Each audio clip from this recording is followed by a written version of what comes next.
गुरुर्ब्रह्मा गुरुर्विष्णू गुरुर्देव महेश्वरा. गुरु साक्षात परब्रह्म तस्मै श्री गुरवे नमहा. श्रीमद भगवद्गीता अध्याय 5. सांख्ययोग व कर्मयोग. भगवान श्रीकृष्ण यांना अर्जुन म्हणाला की हे भगवान, तुम्ही मला एका बाजूने कर्म बाजूला करा असे म्हणता, तर दुसऱ्या बाजूने या उलट कर्मयोगाची स्तुती पण करत आहात. त्यामुळे तुमच्या या अशा बोलण्याने मी थोडा भ्रमित झालो आहे. म्हणून तुम्ही सर्व कर्म व कर्मयोग या दोनपैकी माझ्यासाठी कोणता मार्ग कल्याणकारक आहे व ते एक माझे साधन असेल याबाबत सांगावे. अर्जुनाच्या या प्रश्नावर भगवान श्रीकृष्ण म्हणाले की कर्मसन्यास आणि कर्मयोग हे दोन्हीही मार्ग परम कल्याण करणारेच आहेत. परंतु यामधून संन्यास करण्यापेक्षा कर्मयोग साधण्यास सोपा असल्याने जो श्रेष्ठ आहे, तेव्हा हे महाबाहो अर्जुन, जो मनुष्य कोणाचाही द्वेष करत नाही,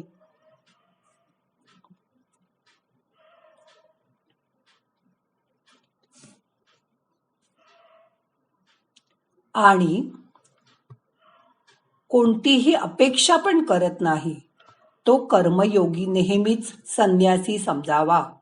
कारण राग व द्वेष या द्वंद्वानी मुक्त असलेला मनुष्य सुखातून व संसार बंधनातून मुक्त होतो. वर सांगितलेले संन्यास आणि कर्मयोग ही वेगवेगळी फळे देणारे आहेत असे फक्त मूढ व मूर्ख मनुष्यच म्हणतात.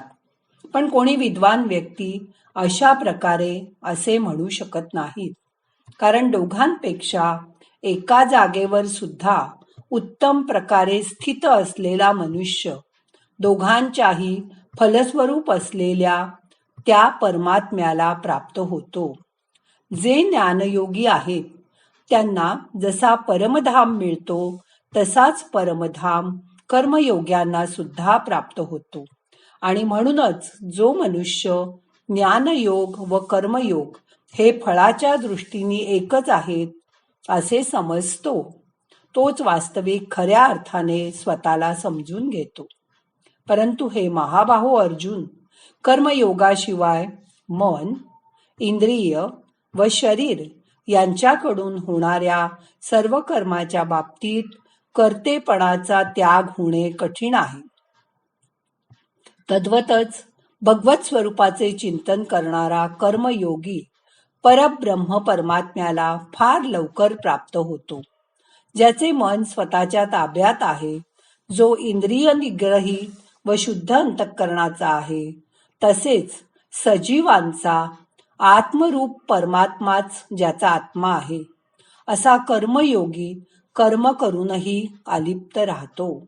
सांख्ययोगी तत्ववेत्ता हा बघत असताना, ऐकत असताना, स्पर्श करीत असताना, वास घेत असताना, भोजन करीत असताना, चालत असताना, झोपत असताना, श्वासोश्वास करीत असताना, बोलत असताना, टाकीत असताना, घेत असताना, तसेच डोळ्यांनी उघडझाप करीत असतानाही सर्व इंद्रिये आपापल्या विषयात वावरत आहेत असे समजून निसंशय असे समजून घ्यावे की मी काहीच करीत नाही.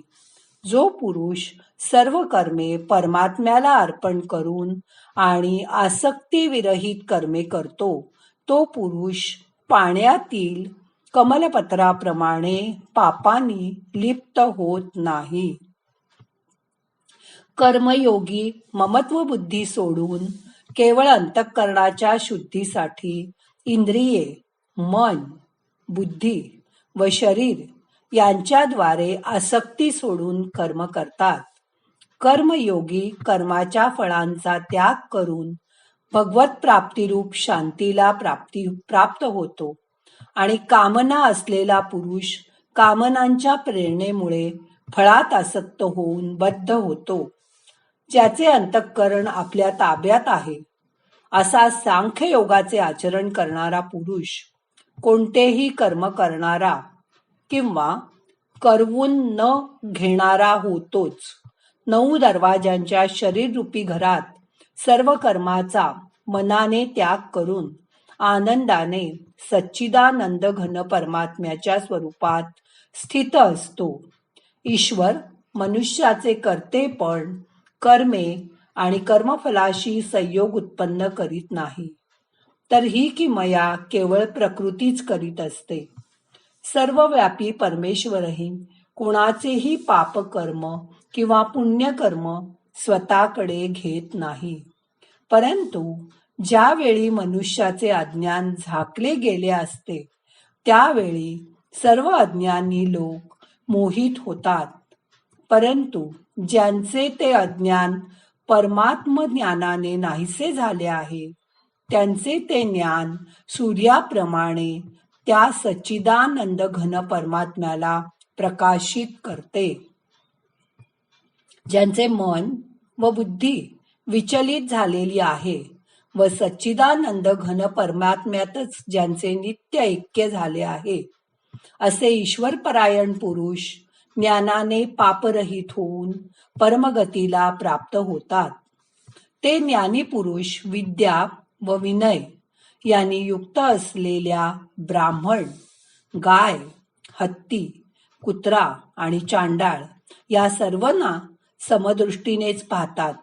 ज्यांचे मन समभावात स्थिर झाले आहे त्यांनी या जन्मीच संपूर्ण संसार जिंकला आहे असे समजावे.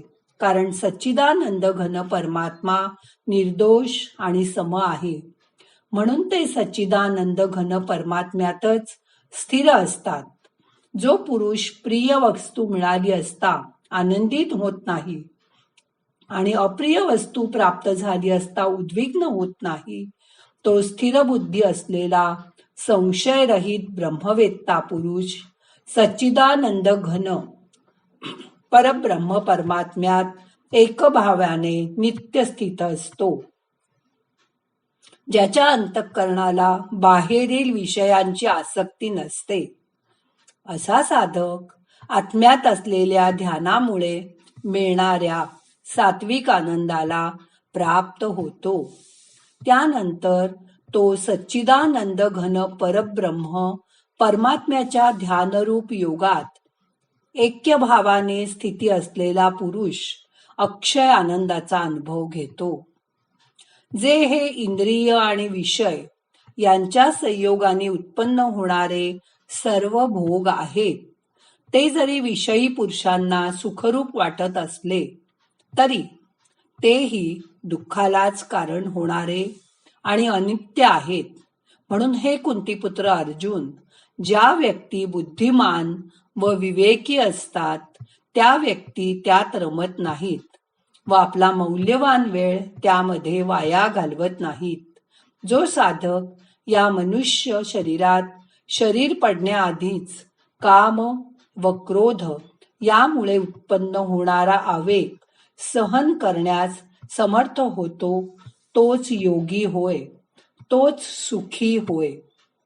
जो पुरुष अंतरात्म्यातच सुखी, आत्म्यातच रमणारा आणि आत्म्यातच ज्ञान मिळालेला असतो तो सच्चिदानंद घन परब्रह्म परमात्म्यासह ऐक्य भावाला प्राप्त झालेला सांख्ययोगी शांत ब्रह्माला प्राप्त होतो. ज्याचे सर्व पाप नष्ट झाले आहे, ज्याचे सर्व संशय ज्ञानामुळे फिटले आहेत, जे सजीव मात्रांच्या कल्याणात तत्पर आहेत आणि ज्यांचे जिंकलेले मन निश्चलपणे परमात्म्यात स्थिर असते, ते ब्रह्मवेत्ते शांत ब्रह्माला प्राप्त होतात. काम, क्रोध या विकारांवर आपली पकड असलेले व आपल्या मनावर ताबा मिळणारे परब्रह्म परमात्म्याचा साक्षात्कार करून घेतलेले जे ज्ञानी पुरुष असतात त्यांच्या सर्व बाजूनी शांत परब्रह्म परमात्माच परिपूर्ण भरलेला असतो.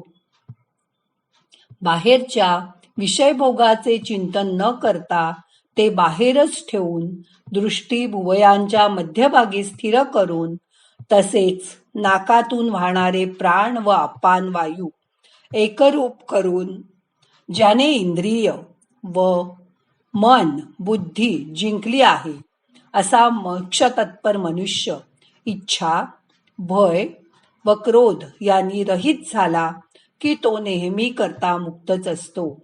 माझा भक्त मला सर्व यज्ञ आणि तपाचा भोगता, सर्व लोकांचा ईश्वराचाही ईश्वर, सजीव मात्रांचा सहृदय अर्थात स्वार्थरहित, दयाळू आणि प्रेमी असे तत्वतः समजून शांतीला प्राप्त होतो. अशा तऱ्हेने श्रीमद भगवद्गीता, उपनिषद, ब्रह्मविद्या आणि योगशास्त्राविषयी श्रीकृष्ण आणि अर्जुन यांच्यामधील संवाद असलेला सांख्ययोग व कर्मयोग नावाचा हा 5वा अध्याय येथे संपूर्ण होत आहे. श्रीकृष्णार्पणमस्तु. नाहं कर्ता हरिकर्ता हरिकर्ता हि केवलम. ओम शांती शांती शांती.